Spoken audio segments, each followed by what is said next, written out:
What if I told you the best TV show of the past few years came from League of Legends? Yeah, I laughed too. Honestly, I really did. But then I watched it. Because if you live under a rock, League of Legends isn't exactly known for its heartwarming vibes. It's known for rage quitting, toxic chats, and that one friend that plays way too much top lane. I fully don't understand what that means. I've actually never played League of Legends, but I've seen a lot of complaints on that doing research. So why did I, a person who's never played League of Legends, has no connection to the characters or never cared for it prior to this, watched Arcane? And how did I feel about it? I liked Arcane so much. It didn't have me just hooked on it, I was stunned. So it made me wonder, how did a game I've never touched, seriously, not even once, I've never had a desire to play League of Legends. My father was in my life. Yo, why did I say that? I'm gonna keep it in. How did it spawn something this good? And by the end of this video, I'm gonna unravel that mystery. Was Arcane a masterpiece that elevated League of Legends, or was just Riot flexing their wallet because they could? So buckle up, because this ride has twists, turns, and one very big question at the end. So, my name is Remy, welcome to my channel, let's get into it. Picture this, a game so big, it practically has its own ecosystem. Millions of players, billion-dollar tournaments, and arguments louder than your Republican and family members meeting up for Thanksgiving every year. That's League of Legends. But if you've ever tried to play or survive its community, you know the truth. League is brutal. Like, unforgiving levels of brutal. It's not just a game, it's a gladiator pit full of neon colors and K-pop idols. I'm talking champions, strategies, and meta that changes faster than fashion trends. Here's the thing though, none of that matters to Arcane. They didn't make this show just for League fans, they made it for anyone to fall into. And man, I fell so deep into the pit that is Arcane. And that within itself is a giant gamble if you're really thinking about it. Imagine being Riot Games. You've got one of the biggest games of all time, but you decide that's not enough. So you spend 6 years, 6 long years making this animated show. And mind you, most animes don't even take 6 years to make. These animators had time to cook, and cook they did. And they weren't just cooking any show, they were cooking a League of Legends show. And from my perspective, that's like turning some barbecue into a Michelin star meal. While barbecue's great, it's not a Michelin star meal, but you had a chef back there that was cooking for 6 years. You don't come up with something crazy, you a bad chef. With all that said, Riot knew all eyes were going to be on them the moment they announced this. So they had to come correct. The stakes were high. Failure isn't an option. But then Riot didn't just play it safe. They decided to be trendsetters. They doubled down. They didn't just make Arcane for fans. They made it for anyone to enjoy it and watch. They made it for people like me, someone who never played the game, has never cared for the IP, and is just a fan of animation and good storytelling. And it worked. It got me. Riot had pulled it off. When Arcane begins, you're not just watching the show, you're stepping into a world with gleaming towers, gritty underbellies. It felt real. And that's because Riot partnered with Forice. Just gonna say this now, I'm sorry if I didn't pronounce that right. My Italian is definitely dog water. Hey, post-recording Remy, just wanted to say, I meant to say French studio, not Italian, my bad. So, just wanted to put this here to correct myself. Okay, that's it. Back to the script and video, bye. Please forgive me. They were an animation studio that doesn't just animate, they paint. Every frame is a masterpiece. It's practically poetry on a page. It is immersive.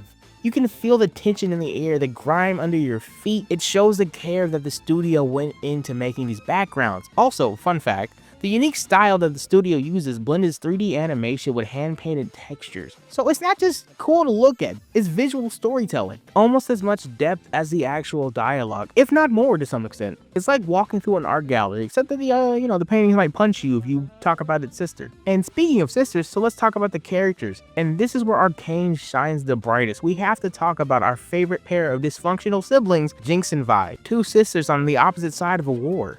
It's messy, heartbreaking, and it's raw.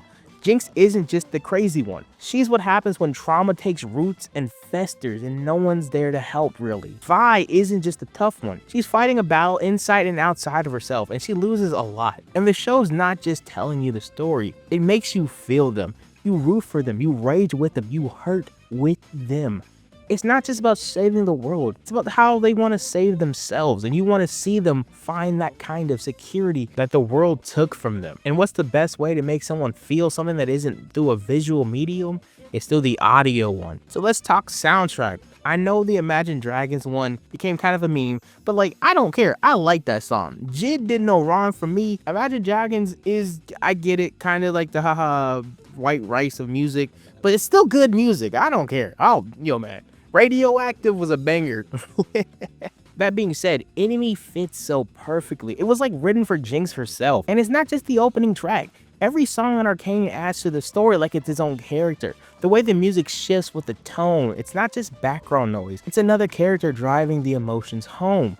Riot knows how to weaponize music, and they've done it flawlessly here. And I did mention a twist earlier, so here's the big twist you definitely didn't see coming. No one saw this coming. I promise you, no one saw this coming. Arcane owes a lot to anime.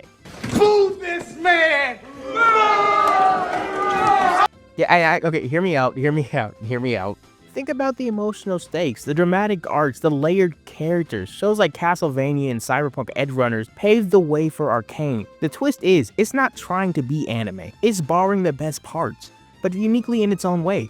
You don't see traditional staples of shonen protagonist power-ups or insert controversial anime trope here. To me, Arcane has always felt like a hybrid child, a love letter to anime while being a wholly unique thing within itself, not drawing too much from the source material, but adding its own flair to it where it's uniquely its own. So what I'm trying to say is Arcane is Avatar. That's it. That's the twist. Arcane is Avatar. I will not elaborate anymore. Going to the next section now. Okay, bye. Okay, so let's step back. Arcane exists because Riot wanted to expand the League universe. And it worked. After the show initially launched, player numbers spiked. People in droves were coming to League of Legends because Arcane was super good. I was almost one of those people. I was so close. But all my friends told me not to do it.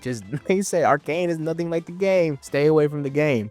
But here's the catch with tie-in. The media that ties into the original franchise needs to be good enough to bring people in, but also not too misrepresentative of the original content so people would leave afterwards. Arcane is nothing like League of Legends. That's the problem. So where does that leave Riot at the end of the day? Honestly, I'm not sure. I don't know if Arcane actually boosted the numbers or if it just boosted them for a second and people left afterwards. So honestly, Arcane might be Riot's new crowning jewel, or just a very expensive gamble. But what does that mean for gaming adaptations? Arcane is proof that they can be more than just a cash grab.